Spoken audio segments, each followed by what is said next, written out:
விடுகதைகள். ஆயிரம் அறையில் கொண்ட மனமான மிட்டாய் கடை. அது என்ன?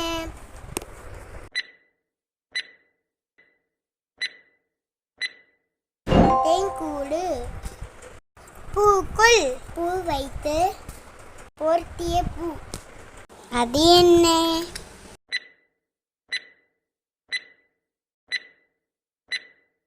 வாழைப்பூ. கண்ணீர் விட்டு வெளிச்சம் தருவார். அவள் யார்?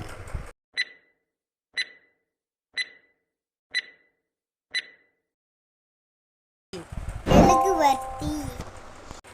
ஊசி நனையாத கிணற்றிலே ஒரு படி தண்ணீர்.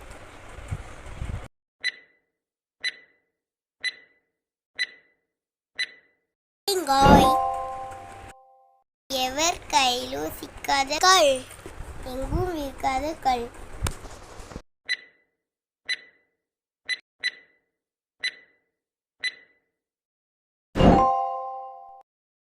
Please subscribe.